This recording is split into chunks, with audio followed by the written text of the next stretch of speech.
कुणाला संघर्ष यात्रा सुचते, कुणाला पदयात्रा. लोकशाही आहे, प्रत्येकाला आपली भूमिका मांडण्याचा अधिकार आहे. पण काळजीच नको, दिलेला उमेदवार निवडून आणूनच दाखवतो, असा आत्मविश्वास व्यक्त केलाय अजित पवार यांनी.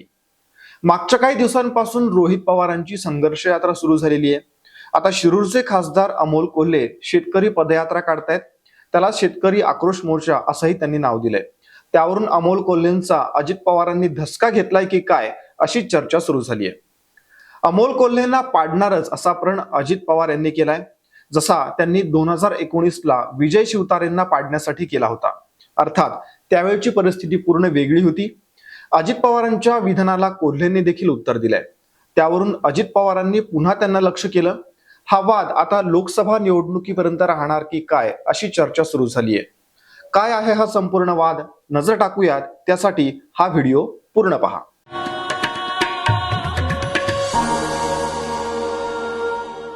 उपमुख्यमंत्री अजित पवार 65व्या वर्षी बंड करून भारतीय जनता पक्षासोबत सरकारमध्ये सामील झाले. त्यांनी बंड तर केलं, पण आता यावरच ते थांबत नाहीयेत. आता आपल्या जुन्या सहकाऱ्यांना पाडण्याची भूमिका त्यांनी घेतली आहे. एकीकडे चांगल्या कामानंतर कौतुकाची थाप आणि आता पाडण्याची भाषा, यामुळे येत्या निवडणुकीतली रंगत अधिकच वाढत जाणार आहे. एकमेकांवर आरोप करणं सुरू झालेलं आहे. मी जे म्हटलं ते फायनल असेल. शिरूरमध्ये आपला म्हणजेच अजित पवार गटाचा उमेदवार निवडून आणण्याची जबाबदारी माझी, असं त्यांनी म्हटलंय. अमोल कोल्हेंना पाडण्याचा विचार अजित पवारांच्या मनात का आला? काय म्हटलंय त्यांनी? एक खासदार माझ्याकडे 1-1.5 वर्षापूर्वी आला राजीनामा देण्यासाठी. त्याला उमेदवारी मी दिलेली.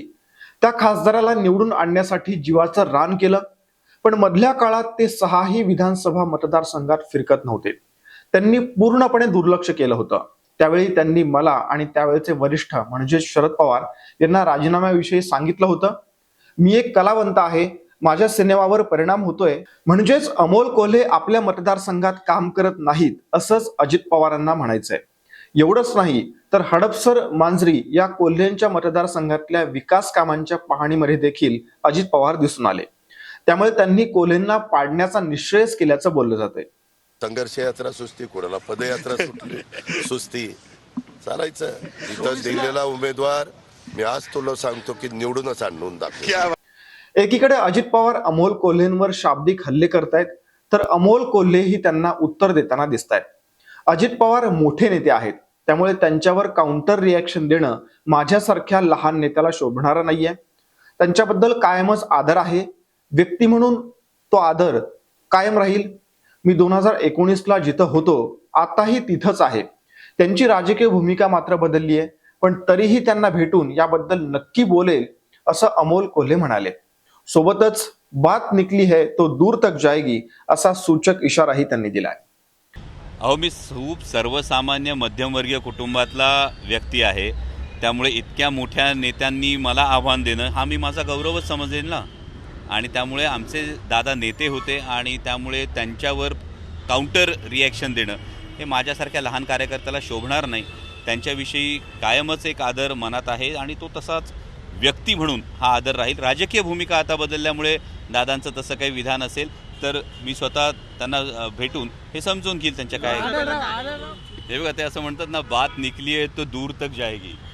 आणि त्यामुळे ती बात निकली आहे तो दूर तक जाएगी, तर ती मला अजूनही मी या संदर्भामध्ये त्यांच्या ज्येष्ठतेचा, त्यांच्या नेतृत्वाचा, या सगळ्याचा मी 100% कायमच आदर करत आलेलो आणि त्यामुळे त्याविषयी मला भाष्य करणं उचित वाटत नाही. अमोल कोल्हेंच्या शेतकरी आक्रोश मोर्चा संबंधी अजित पवार जे बोलले त्यावर मात्र कोल्हेंची नाराजी दिसून आली. आपल्या शेतकरी आक्रोश मोर्चावर अजित पवारांनी टिपिकल प्रतिक्रिया दिली. अजितदादा ज्यावेळी बोलत होते त्यावेळी दादांच्या विधानावर आजूबाजूचे लोक हसले. हे म्हणजे शेतकऱ्यांच्या जखमांवर मीठ चोळण्याचा प्रकार आहे. शेतकऱ्यांच्या आस्थेचा हा प्रश्न आहे. अशा वेळी टिंगलटवाळी करणं चुकीचं असल्याचं कोल्हे यांचं म्हणणं आहे. एकमेकांवर असे आरोप प्रत्यारोप आता रोजच सुरू झाले.